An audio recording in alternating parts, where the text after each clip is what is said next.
My name is Brooke Carter. My family pushed me down the side of a mountain during a camping trip in Colorado, at dusk with the cold wind whipping around me, just because they thought it would be a funny joke.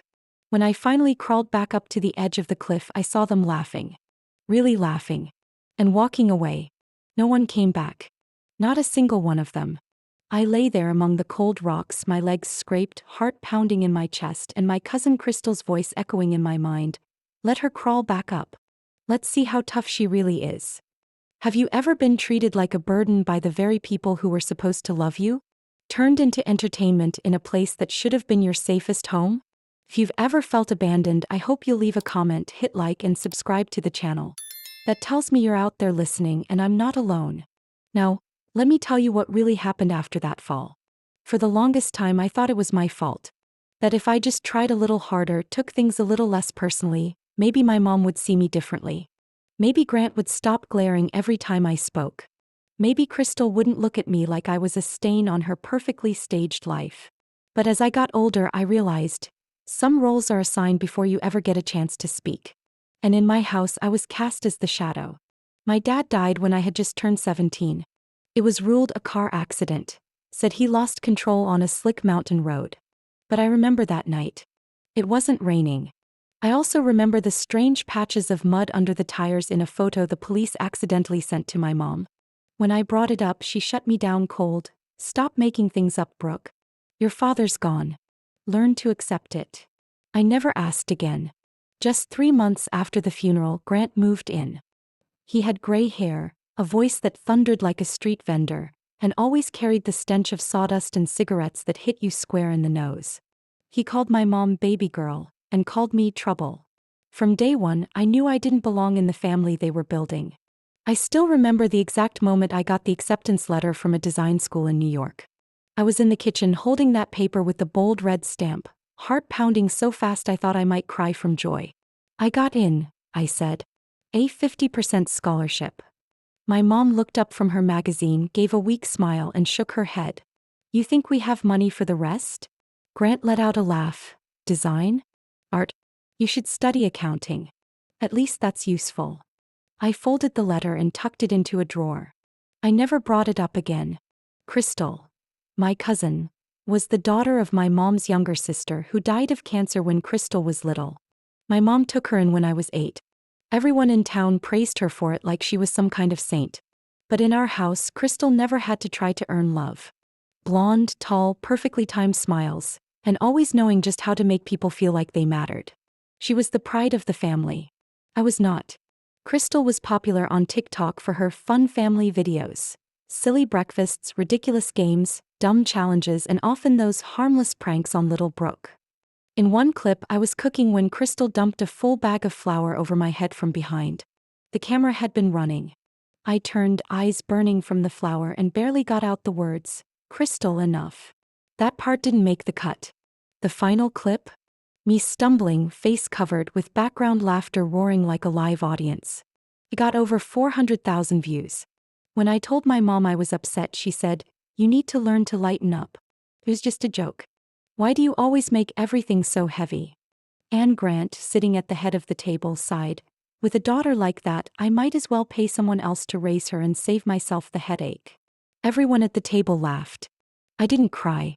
I lowered my head, took another bite of vegetables, and told myself to eat fast so I could escape to my room. That little room was the only place I could breathe. The walls were covered in unfinished sketches, most of them portraits of my dad.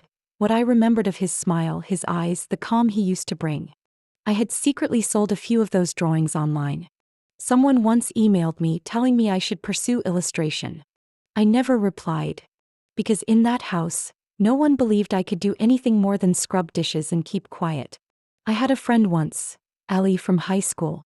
The only person who ever told me, "You're not the problem, Brooke." They are. But Ellie moved away after senior year.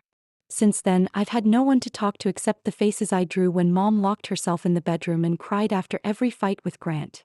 My family had a monthly party ritual. Birthdays, anniversaries, or just live stream thank you parties for their followers. I handled decorations, table settings, food prep.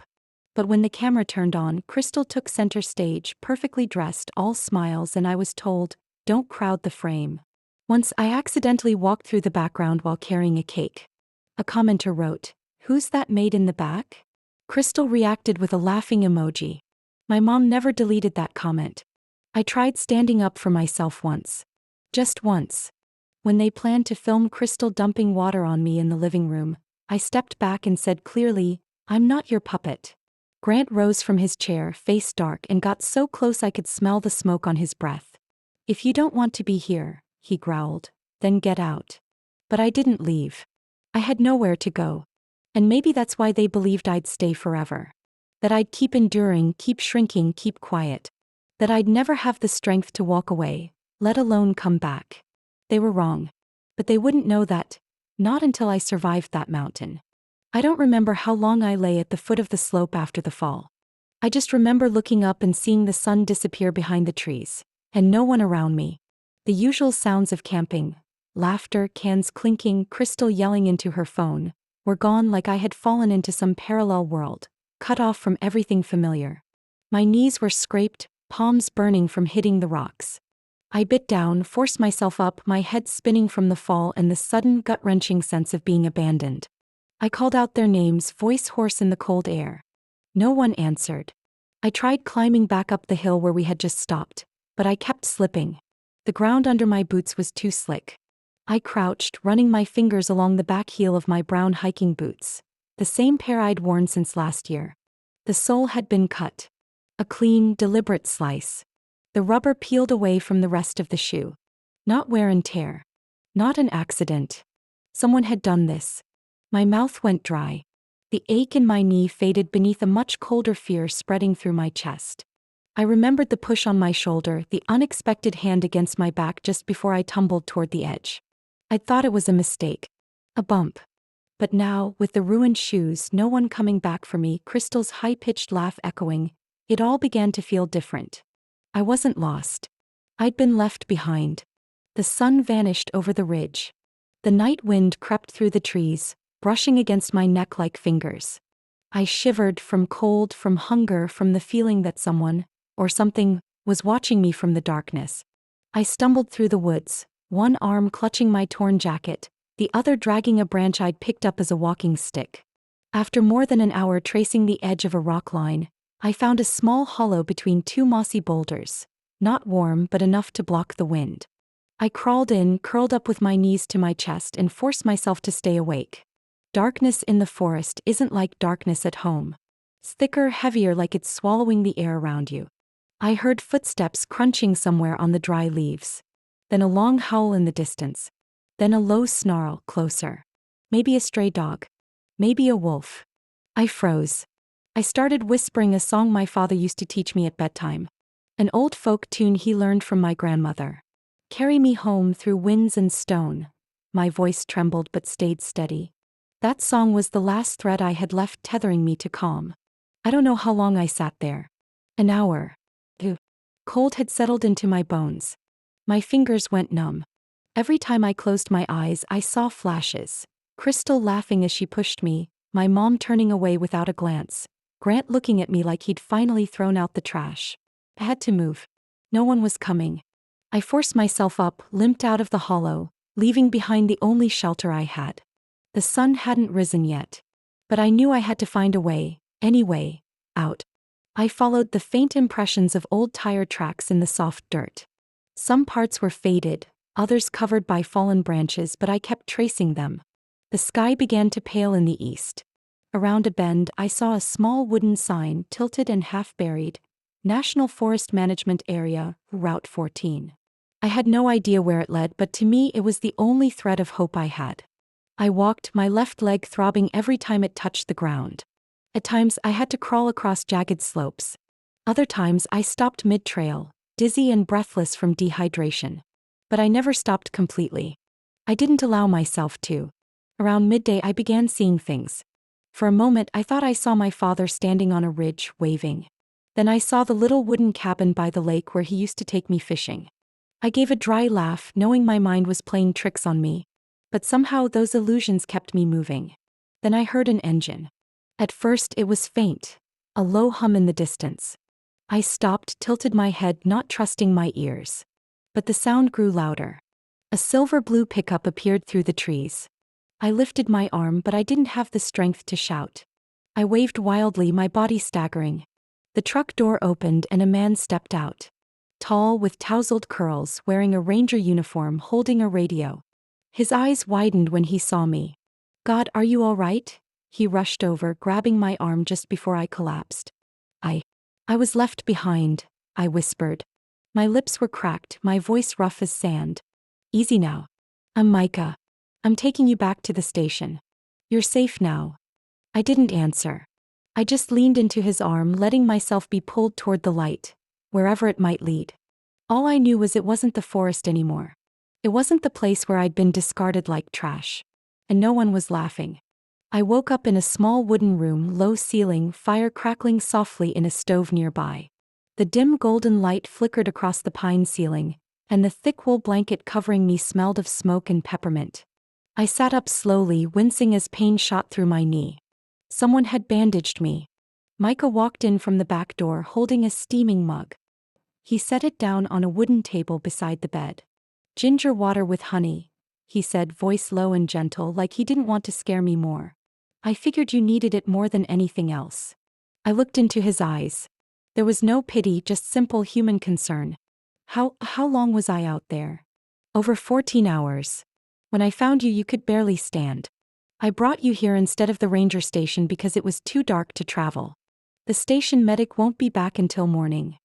I clutched the warm mug, the heat biting at my fingertips. "I tried calling my mom, my sister," I said, my voice gravelly. No one answered. Micah nodded, handing me my phone. "I tried the emergency contacts on your device too. No responses." I unlocked the screen. My messages still showed unread. I tapped on a social media app, partly to kill time, partly driven by a dull, heavy curiosity. And then I saw it. A new video on Crystal's TikTok account. The caption, "Fun trip. Someone might have gotten lost." I tapped play. It opened with a group laughing around a fire. Crystal turned the camera on herself, lipstick flawless, firelight flickering behind her. Then the frame changed. Someone, me, was sliding down a slope, hands clawing at the rocks, hair tangled and wild. The clip lasted only a few seconds, but my face, panic-stricken and desperate, was crystal clear. The audio was laughter. Crystal's voice, "Oh my God, look at her." My blood turned cold. I looked up, my lips trembling. "Can you save this?" I asked. Micah sat down beside me, pulled out his own phone and opened a saved version. I backed up the original livestream. "In case I needed it for a report," he said. I was about to delete it, thought it was just nonsense. But then I heard something that made me stop. He rewound the video and slowed it down. The image was grainy, but the audio was sharp. A man's voice, low, dry, cut through the wind. "Push harder so it rolls longer." Micah paused it, looked at me. I was frozen. I know that voice," I whispered. "Do you know who in the group sounds like that?" he asked quietly. I swallowed. In my mind, that voice immediately belonged to one person. Grant. Not because I was certain, but because no one else in the family ever spoke with that kind of cold cruelty. That tone. I'd heard it every morning when he yelled at his workers over the phone. Heard it when he mocked me after I sketched a portrait of my dad and taped it to the fridge. I clenched my fists, nails digging into my skin. "If that was really him," I said slowly, "then maybe my father didn't die from losing control on a curve like my mom claimed." Micah sat in silence for a while. He didn't push me, just studied my face as if weighing whether to say what he was thinking. "Your dad's accident," he began carefully. "It happened near these mountains, right?" I nodded. "The local sheriff's office still has the report. I can pull it up if you want." I didn't answer right away. A storm of emotions swirled inside me. Anger, doubt, grief I thought I had buried. My dad never liked going into the backcountry alone. He always brought me, or at least invited a friend. But that day he just happened to drive out by himself onto a remote road, then crashed down a ravine. Mom said he'd been drinking. But the report I saw back in high school said his blood alcohol level was 0. I went quiet. All the scattered pieces in my memory seemed to fall into place, forming a picture I didn't want to see. Micah stood, pulled a second phone from a drawer. "I'll help you look up the old records. But Brooke, what do you want to do next?" I looked up through the small window. Snow had started falling, soft and steady. I didn't answer. I didn't need to. I think the look in my eyes said it all. Micah took me to a small town on the edge of the mountains, a place that felt like it had been forgotten by every tourist map.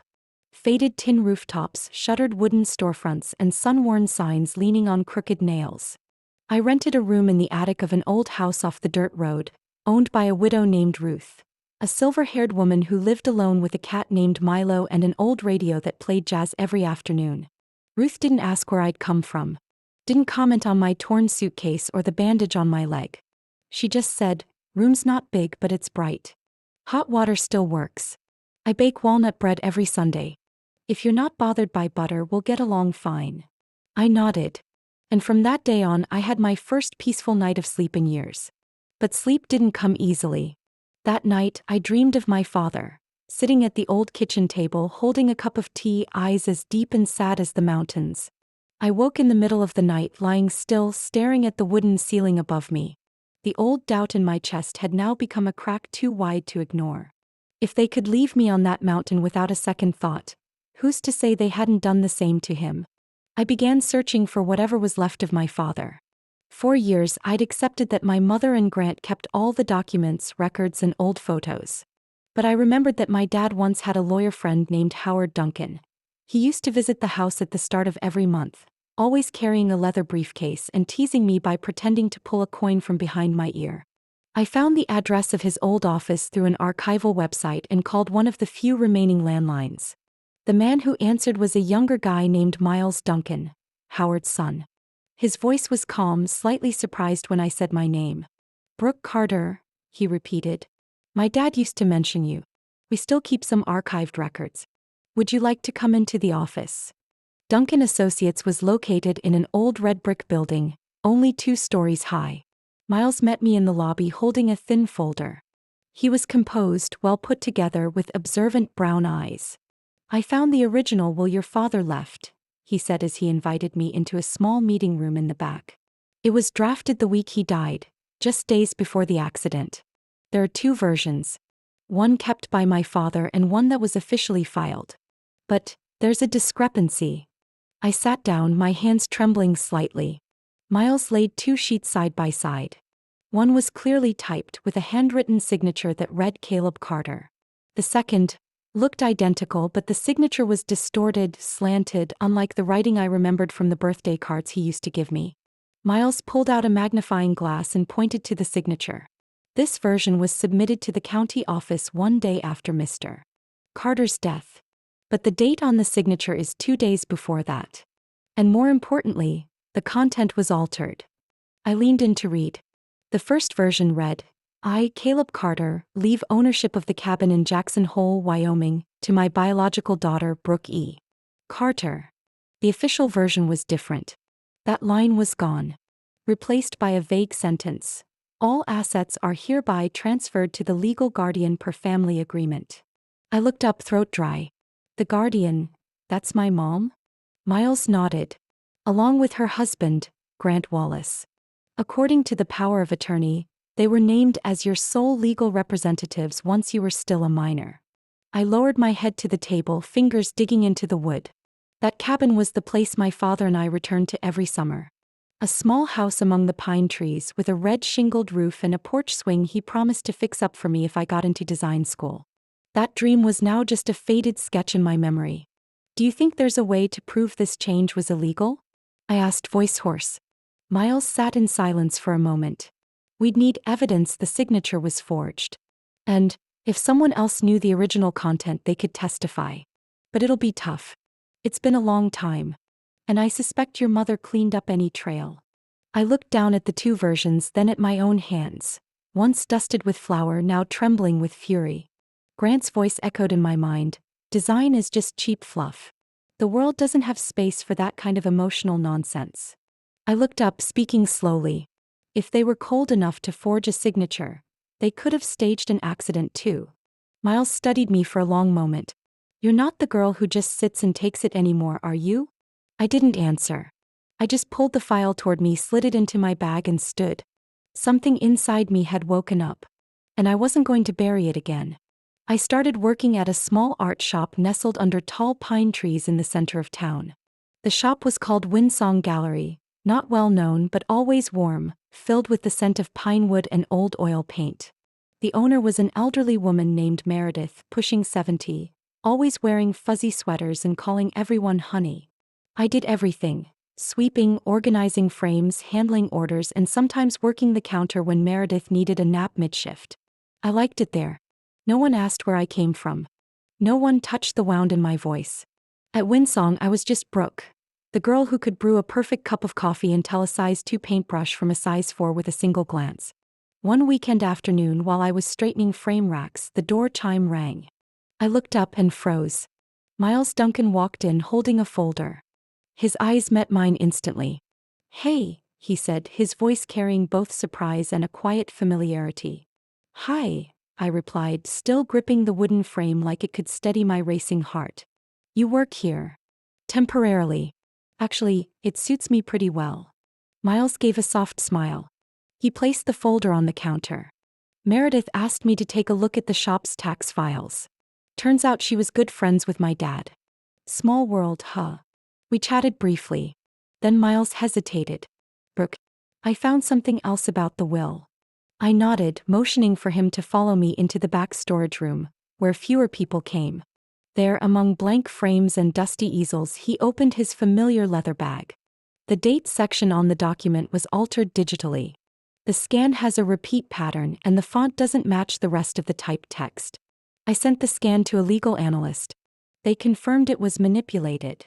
I wasn't surprised, but hearing it from Miles made the weight in my chest press down harder. "And the reason they do it might be that cabin," he said quietly. "Property values in Jackson Hole have skyrocketed these past few years. There's talk of the surrounding forest being turned into a resort. Grant probably knew." I looked at Miles and asked, "Do you think they killed my dad for that cabin?" He was silent for a long time. "I wouldn't rule it out." I didn't press him. I just thanked him and returned to my work. But that evening, as I stepped back into the boarding house, Ruth called me to the door. "Someone left a little package for you," she said, holding out a brown envelope with no sender name, just my name written on the front. "Brooke Carter. Keep safe." I brought it inside, shut the door, my heartbeat quickening. Inside was a small, outdated flash drive. No note. No markings. I powered up the old laptop I used at the gallery and plugged it in. There was only one file, recording_September 14.wave. I clicked play. The audio played immediately. My father's voice, low, calm, but something in his breath sounded tired. "I don't want to sign this. This isn't what I wrote." A sigh followed. A woman's voice, cold and soft as mist. My mother's. "Caleb, you don't understand. You keep dreaming about that cabin. But Brooke can't manage property. If you die, it'll go to the state." Then Grant's voice, clearer and sharper. "We're not asking you to give up your rights. We just need you to re-sign the paperwork so we can manage it instead. For her benefit. She doesn't understand what it's worth." My father gave a faint laugh. Exhausted. "No. I see it clearly. You both want that cabin. And it's not for my daughter." My mother didn't respond. But the sound of her slamming her hand on the table came through loud and clear. "Caleb, sign it," Grant growled, emphasizing each word. "We don't have time. Either you sign it now or..." A long pause. "Or what?" My father's voice was steady. "Or you won't get another chance," Grant replied. Then came the sound of paper rustling. My father let out another sigh, this one nearly defeated. "I signed it. But if anything happens to me, Brooke will know the truth." I sat frozen in front of the screen. Every word hit me like a blade. I didn't cry. Didn't scream. I just listened. Again and again until the screen dimmed from inactivity. I recognized the voice behind that recording. No one but Agnes, the former housekeeper who'd lived with us for nearly 4 years. She was the only one who ever patted my back when my mother punished me by forcing me to face the wall. I used to think she'd forgotten me or simply vanished without a trace. But now I knew she never had. And if she sent me this, it meant she was still watching. I returned to my old hometown one afternoon in October, when the maple leaves had begun to change and the wind whispered through wooden porches. My family was gathering at the funeral home for my great-uncle's service. A man I barely had memories of, but whose death offered the perfect excuse for me to reappear without raising suspicion right away. I wore a simple black dress, my hair pulled low, a gray scarf wrapped at my neck. No one recognized me as I walked past the parking lot. Or if they did, they pretended not to. Inside, the air was thick with chrysanthemums and cheap perfume. Crystal stood near the casket, eyes heavily lined, her face so covered in makeup it barely showed emotion. My mother, dressed in a tight black outfit like a widow in some stage play, was bent over talking to an older man. I stood still, letting them notice me. Crystal was the first to turn. She froze for a second, then gave a performative, stiff smile. "Brooke? Oh my God, you're alive." I didn't respond. I looked at her like a painting I once drew wrong and only now realized where the mistake was. My mother turned next. She froze too, face hard as stone, but her eyes quickly scanned the room to check if anyone else was watching. Then she smiled. "You came at the perfect time," she said in a tone like greeting an old classmate, not the daughter she left behind in the wilderness. I stepped forward, skipping the pleasantries. "We need to talk. Privately." Crystal smirked. "If you're about to make a scene, let me start a live stream so everyone can enjoy it." I turned to her, unblinking. "Great. Let's start with this." I pulled out my phone, opened the TikTok video Crystal posted, then played the original footage Micah had saved, complete with Grant's voice saying, "Push harder so it rolls longer." No one spoke for several seconds. My mother broke the silence. She picked up a lace handkerchief from the chair and dabbed the corner of her eye like she'd just finished watching a sad movie. "You want to kill your mother with that rotten past?" I looked at her. No more rage. No more hoping she'd change. Just a stare as cold as river stones. "No. I want you to look at the truth. The one you've buried for the last 10 years. That truth will destroy us," she whispered as if she were the only one who'd ever suffered. "Can't you see? You're tearing this family apart." Crystal scoffed. "Tearing us apart? Since when?" "Since you ran off like a lunatic and came back spewing crazy accusations." I said nothing. I played the recording of my father again. His voice trembling. "I signed it. But if anything happens to me, Brooke will know the truth." The entire room went silent. Relatives chatting near the tea table looked up. Some exchanged glances. A few quietly stepped outside to avoid getting involved. My mother leaned in, hissing through clenched teeth, "Turn it off. If you have any dignity left, you'll stop."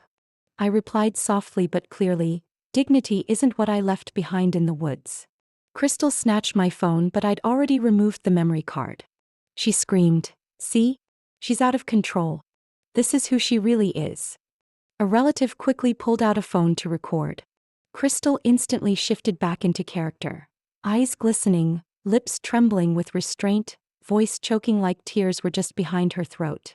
"She's been lost for so long. Probably traumatized. Please don't blame her. We still love her. Right, Mom?" I couldn't believe what I was hearing. My mother nodded like the two of them had rehearsed it. That night, Crystal uploaded a short video titled, "My sister came back after getting lost, but she's different now."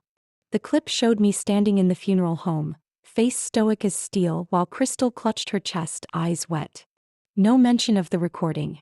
Not a single word about what had been exposed. Just over 1 million views. Thousands of comments. "Poor Crystal. The sister must be unwell. This could be a Netflix drama." I didn't respond. Didn't explain. I knew what I held in my hands was bigger than any social media stunt. And I knew this was just the surface. Beneath it was an iceberg they didn't think I could drag into the light. After the funeral, I returned to the boarding house, my mind spinning like I'd just walked out of an unfinished play. My mother, Crystal, the entire Carter clan, they played their parts so well the audience couldn't tell what was real and what was scripted. But I wasn't alone. And I had no intention of backing down. That night, I sat in the living room with Miles and Micah. The low coffee table was covered with Ruth's old lace runner. On top were my laptop, external hard drive, copies of legal documents, and the audio files I'd memorized down to every breath. "I know someone," Micah said, glancing at Miles as if to gauge his thoughts. "She used to be an independent investigator for a Denver paper. She doesn't do fluff stories, she goes after inheritance fraud, especially when it involves family collusion. I think she'll care about Brooke's case. I looked up. Do you think she'll believe me? She doesn't have to, Micah replied. She just needs evidence. And you've got plenty. 3 days later, I was connected with Madison Lee, an independent journalist in her early 40s, with a voice sharp as a blade and a way of speaking that left no room for filler. We met at a tiny cafe near the edge of the forest where I brought everything: copies of the will, letters, the recording, the original video. Madison listened to the entire story without interrupting, occasionally jotting notes or adjusting her recorder.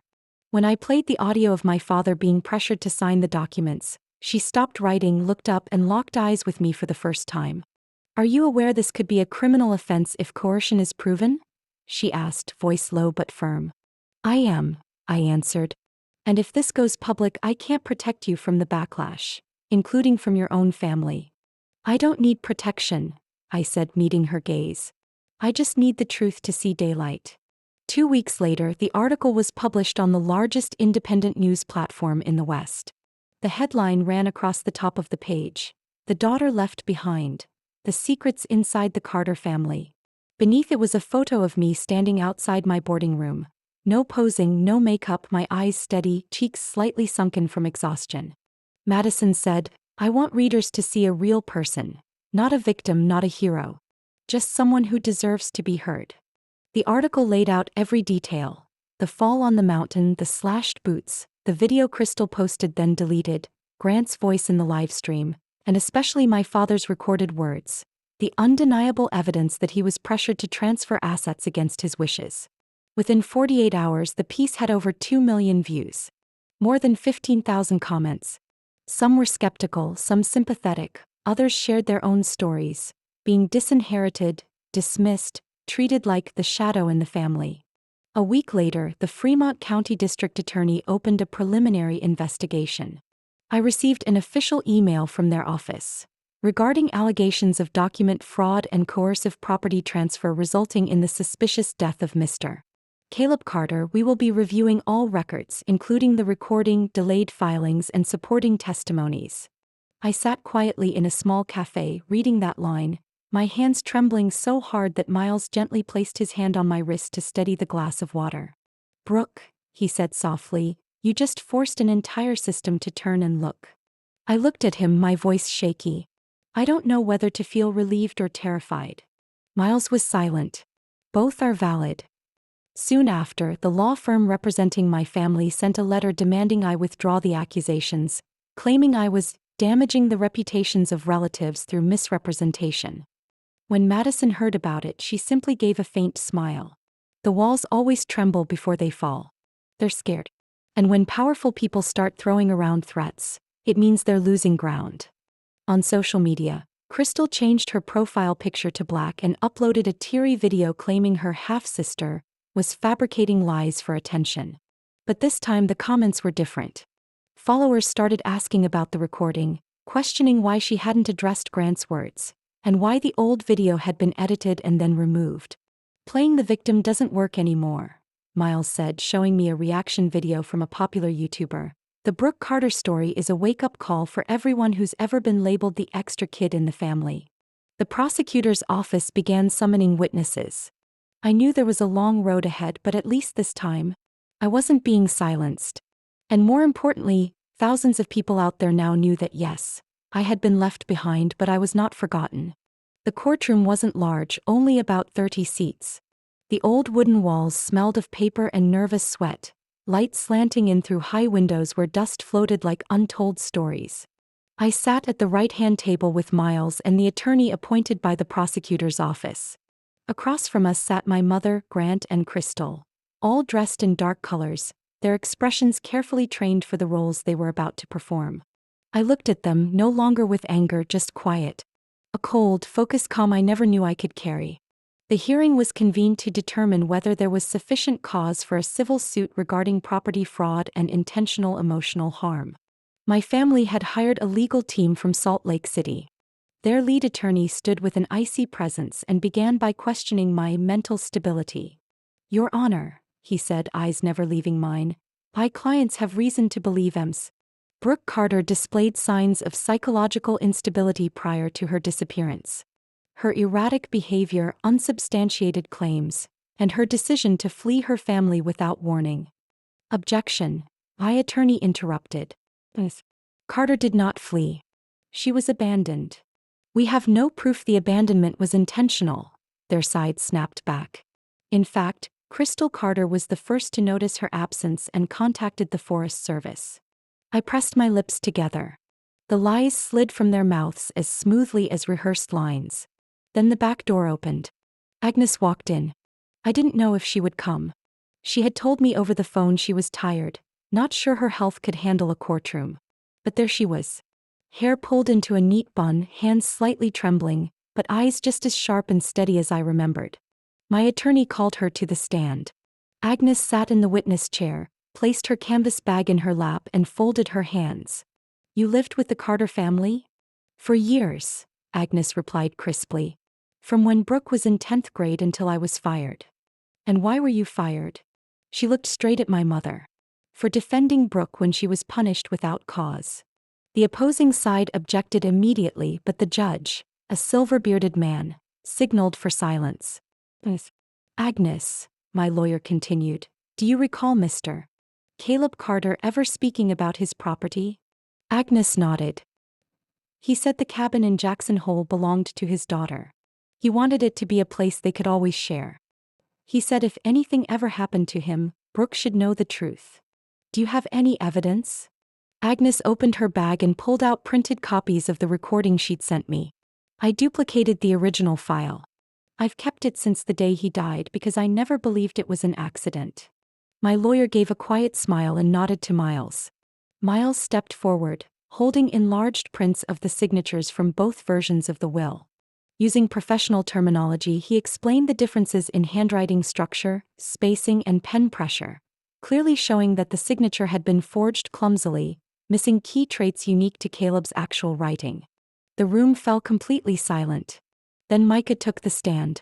Wearing his ranger uniform, he gave a full account of rescuing me, the location, time, original body cam footage, including the part where Grant said, "Push harder so it rolls longer." He ended with a simple conclusion. There is no evidence to suggest Brooke got lost on her own. Every piece of evidence says otherwise. The judge turned toward the other table. Mr. Grant Wallace, would you like to explain why you said that? Grant didn't answer. His face flushed red. Crystal turned away. My mother sat as still as stone. I stood. From my coat pocket, I pulled out a worn brown envelope. I walked to the front table and placed it before them. This is a copy of the taxi receipt from the ranger station to town, and the medical bill for injuries I sustained after being left alone in the woods. The total comes to $217. I looked up, my eyes no longer angry. Just resolute. That's the only price I've ever had to pay for being part of this family. From now on, I owe you nothing. No one responded. No one dared. Because with the truth laid bare, any words spoken now would only echo like sound in a house already rotted through. I moved into my father's cabin on an early spring morning, when the last snow had melted from the roof and green moss began reclaiming the damp wooden porch. The house sat nestled among tall pines, nearly an hour's drive from town, so quiet I could hear the wood creak as wind slipped through the door frame. I didn't change much. I kept the porch swing my father once hung, though the rope had frayed and the cushion was worn. I just changed the curtains, laid a new rug in the living room, and set up an easel where morning light streamed through the large window. I legally changed my name to Brooke Lane. The Carter name was too heavy. It came with years of being stifled, labeled a burden, turned into a punchline in videos that got thousands of views. But no one ever asked if I consented to be shown. Lane was my grandmother's maiden name, the woman who used to paint flowers on scrap paper and left me the only watercolor set in our house. Lane was also the name of the road that led into this forest, where I thought I had been buried but where I had actually begun. My studio was just a large room in the back of the cabin, once my father's fishing gear shed. I cleared it out, painted the walls a soft cream, added rows of wooden shelves and a big table in the center. The window looked out onto the pine grove, where woodpeckers visited in the morning. I called it Hollow Light Studio, light from places once left empty. I didn't advertise. I simply opened the door every Saturday, inviting local women to come paint, sip tea, and if they felt like it, share. The first to come was a young woman named Emily, just out of an 8-year relationship with a man who controlled everything down to the sugar spoons in her kitchen. She sat for hours drawing clouds. The second was Jeanette, a mother of 2 with silver streaks in her hair, whose hands trembled when she held a brush, but whose lines came out soft as silk. "I've never painted before," Emily said one day. "When I was little, I wanted to learn, but my dad said only lazy people hold brushes instead of doing real work." I replied, "Not everyone with a hammer can build a roof. But sometimes the right line at the right time can save a soul." Emily fell silent, then for the first time, painted a ray of sun breaking through a gray cloud. Miles didn't live here, but he came every weekend, usually bringing coffee from the little shop where I used to work. Together, we launched a project called Second Ledger, a free financial and legal advice group for people who'd been cut out of inheritances or struggled to access family assets after divorce, estrangement, or loss.